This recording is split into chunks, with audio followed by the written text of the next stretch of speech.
Motor వాహనాల యజమానులు తమ యొక్క కార్లు మొదలగు వాహనాలకు ముందు వెనుక ప్రక్క అద్దాలకు ఎటువంటి ఫిలింలు అతికించడం మరియు ఏ ఇతర పదార్థాలను అతికించరాదు.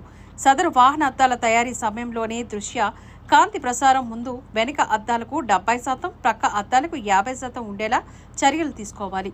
అలా తయారు చేయబడిన వాహనాల అద్దాలకు ఎటువంటి ఇబ్బంది ఉండదు. అంతేకాని ఎలాంటి ఫిలిములు మరియు ఏ ఇతర పదార్థాలను అద్దాలపైన అతికించరాదు. పై నిబంధనలను నగరంలో తిరిగే ప్రతి మోటార్ వాహనం అనగా కార్లు వంటి వాహనాల యజమానులు తప్పనిసరిగా గమనించి వారం రోజుల్లో తమ వాహనాల యొక్క అద్దాలపైన ఉన్న ఫిలింలను స్వచ్ఛందంగా తొలగించాలి. నగరంలో గల కార్ డెక్కర్ షాపుల యాజమాన్యాలు మరియు వాహనాలకు ఫిలింలు అంటించే వృత్తిలోనున్న వ్యాపారులపైన తెలిపిన విషయం గమనించి ఇక ముందు వాహనాలకు ఎలాంటి ఫిలింలు అంటించరాదని విజ్ఞప్తి చేయడమైంది. వాహన యజమానులు అందరూ దీన్ని గమనించగలరు.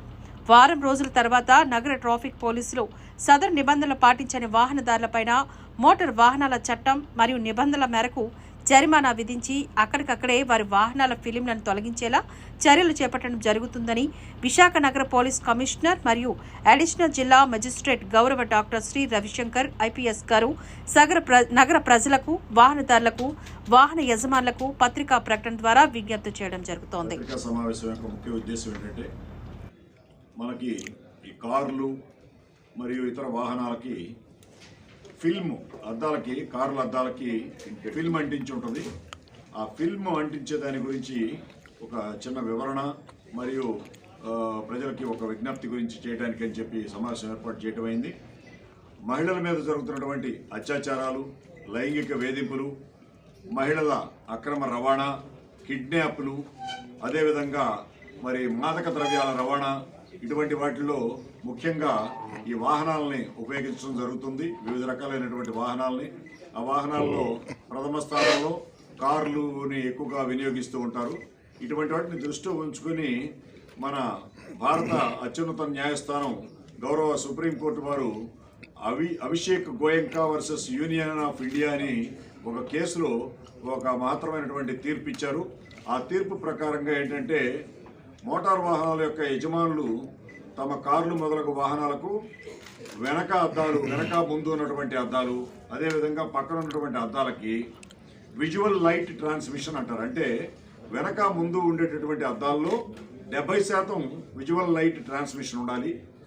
సైడ్ ఉండేటటువంటి అద్దాల్లో 50% విజువల్ లైట్ ట్రాన్స్మిషన్ ఉండాలి. అయితే ఏంటంటే, అది మోటార్ వాహనాల చట్టంలో నిర్దేశించబడినటువంటి విషయం. దానికి బేస్ చేసుకొని చాలామంది కూడా ఫిల్మ్ అంటించడం మొదలుపెట్టారు. అదేవిధంగా 70% ఫ్రంట్, వెనక, బ్యాక్, ఫ్రంట్ ఉండేటటువంటి గ్లాసెస్కి విండ్షీల్డ్స్ ఏదైతే ఉన్నాయో దానికి ఫిల్మ్ అంటించడము, 70% కాంతి ప్రసరించే విధంగా, 70% లోపల ఉన్న వ్యక్తిని మనం చూడగలిగే విధంగా అటువంటి ఫిల్మ్ని అంటించడం మొదలుపెట్టారు. అదేవిధంగా సైడ్ గ్లాసెస్కి 50% విజువల్ లైట్ ఉండేటటువంటి ఫిల్మ్ అంటించడం మొదలుపెట్టారు. దీని మీద జరిగినటువంటి వివిధ వాదోపవాదాలు, ఈ ఫిలిం తయారీ కంపెనీలు మరియు డిస్ట్రిబ్యూటర్లు రకరకాలైనటువంటి వాదోపవాదాలు, తర్వాత ఈ ఎండ ఎక్కువగా పడినప్పుడు చర్మ క్యాన్సర్ వచ్చే అవకాశం ఉంది అని చెప్పి కొన్ని రకాలైనటువంటి ఆర్గ్యుమెంట్స్, ఇవన్నీ వివిధ రకాలైనటువంటి వాదోపవాదాల నడుమ వాటన్నిటినీ విన్న తర్వాత సుప్రీంకోర్టు ఇచ్చినటువంటి మార్గదర్శకాలు ఏంటంటే, కంపెనీ కారు తయారు చేసేటప్పుడే ఆ యొక్క ముందు వెనక అద్దాలకి 70%, పక్కన ఉన్నటువంటి అద్దాలకి 50% మాత్రం లైట్ ప్రసరించే విధంగా అద్దం తయారీలోనే సేఫ్టీ గ్లాసెస్ తయారు చేసుకోమంది. సేఫ్టీ గ్లాస్ అంటే ప్రతి ఒక్క అద్దం, కారు అద్దాలు 2 పొరల కింద ఉంటాయి. మధ్యలో ఒక లేటెక్స్ ఫిలిం లాంటిది ఉంటుంది. ఎప్పుడైనా అద్దం బ్రేక్ అయినప్పుడు ఆ యొక్క అద్దం పెంకులన్నీ కూడా రాలిపోయి మనుషులు గుచ్చుకొని గాయాలు కాకుండా అవి ఆ యొక్క అడ్హెసివ్ వంక లాంటి పదార్థం ఏదైతే ఉందో ఆ లోపల ఉన్నటువంటి 2 పొరల మధ్యలో ఉన్నటువంటి వంక లాంటి పదార్థానికి అంటుకొని అక్కడే మాత్రమే ఉండాలి అనే చెప్పే ఉద్దేశంతో అలాంటి సేఫ్టీ గ్లాస్ మాత్రమే వినియోగించాలి. ఆ సేఫ్టీ గ్లాస్ తయారీలోనే ఈ యొక్క 70%, 50% కాంతి ప్రసరించే విధంగా, అదేవిధంగా లోపల ఉన్న వ్యక్తులు బయటకు కనపడే విధంగా తయారీలో మాత్రమే రావాలి. అవి కారు తయారీ చేసినప్పుడు మాత్రమే అటువంటివి ఉండాలి. కానీ పైన ఎటువంటి ఎక్స్టర్నల్గా ఫిల్మ్ అంటించకూడదు. బాహ్యంగా ఫిల్మ్ కానీ అక్కడక్కడ మనకి సిగ్నల్స్ దగ్గర అమ్ముతూ ఉంటారు బ్లాక్ కలర్ స్టిక్కర్స్ లాంటి బ్లాక్ క్లాత్ కారు లోపల అంటించుకునేవి. అటువంటివి కానీ మరి ఏ ఇతర తెరలు కానీ ఇవన్నీ కూడా ఉండకూడదు అని చెప్పి సుప్రీంకోర్టు క్లియర్గా చెప్పడం జరిగింది. ఆ విధంగా మరి ఈ పై నిబంధనల్ని ప్రతి మోటార్ వాహనం అనగా కార్ల వాహనం యజమానులందరూ కూడా తప్పనిసరిగా ఈ యొక్క నిబంధనలను పరిగణలోకి తీసుకొని ఒక వారం రోజుల్లోగా, ఇప్పటి నుంచి ఒక వారం రోజుల్లోగా స్వచ్ఛందంగా వారి వారి కార్లకు ఉన్నటువంటి ఫిల్ముల్ని తొలగించుకోవాలి. అటువంటి తొలగించుకోని వారి మీద మరి వారం రోజుల తర్వాత అందరి మీద కూడా కేసులు బుక్ చేయడం అవుతుందని చెప్పి అందరికి కూడా విజ్ఞప్తి చేయడం అయింది. అదేవిధంగా ఈ ఫిల్ములు అంటించేటటువంటి వ్యాపారం, కార్ డెకర్స్ వ్యాపారంలో ఉన్నటువంటి అందరూ కూడా దీన్ని గమనించి, ఈ ఫిల్ములు అంటించడమే వృత్తిగా ఉన్న వ్యక్తులు కూడా దీన్ని గమనించి మరి ఈ యొక్క ఫిల్మ్ అంటించడం అనేది ఒక నేరానికి సంబంధించింది కాబట్టి దయచేసి మీరు వేరే వ్యాపారము లేక వేరే వృత్తిలోకి మారాలి. ఈ అంటించడం అనేది మంచి పద్ధతి కాదు అని చెప్పి మరి అత్యున్నత న్యాయస్థానాలు మనకి ఇచ్చిన తర్వాత, డైరెక్షన్స్ ఇచ్చిన తర్వాత అది అలా చేయొద్దని చెప్పి అందరికీ కూడా విజ్ఞప్తి చేయడం అయింది. కారు తయారీలో భాగంగా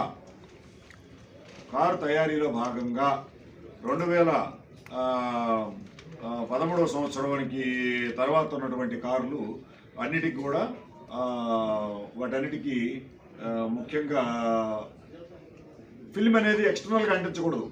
ఆ గ్లాసు తయారీలోనే దానికి కావాల్సినటువంటి 70%, 50% కాంతి ప్రసరించే విధంగా కంపెనీనే తయారు చేస్తుంది. బయట కారు రిలీజ్ అయ్యి వచ్చిన తర్వాత, కంపెనీ నుంచి వచ్చిన తర్వాత బయట ఎలాంటి ఫిల్మ్ని అనుమతించబడదు. 50 సంవత్సరాల పూర్వం తయారైనటువంటి, అంటే రిజిస్ట్రేషన్ అయినప్పటి నుంచి 50 సంవత్సరాల కాలాన్ని పూర్తి చేసుకున్న కార్లు వింటేజ్ కార్లు అంటారు. ఆ వింటేజ్ కార్లు ర్యాలీకి పోతూ ఉంటాయి అన్నమాట. అప్పుడు అటువంటి కార్లకి ఈ నిబంధన నుంచి వెసులుబాటు ఉంది. జస్ట్ ఏదో వింటేజ్ పర్పస్కి పెట్టుకున్న కార్లే తప్ప రెగ్యులర్ యూసేజ్కి సంబంధించిన కార్లు కాబట్టి వాళ్ళకి ఎగ్జామ్షన్ ఇవ్వడం జరిగింది. అదేవిధంగా ఈ కన్స్ట్రక్షన్ ఎక్విప్మెంట్ ఏదైతే ఉందో, జేసీబీలు ఇటువంటి, అవి కూడా ఇదే పరిధిలోకి, మోటార్ వాహనాల చట్టం పరిధిలోకి వస్తాయి. అవి 2 సంవత్సరం ఇచ్చారు వాటికి.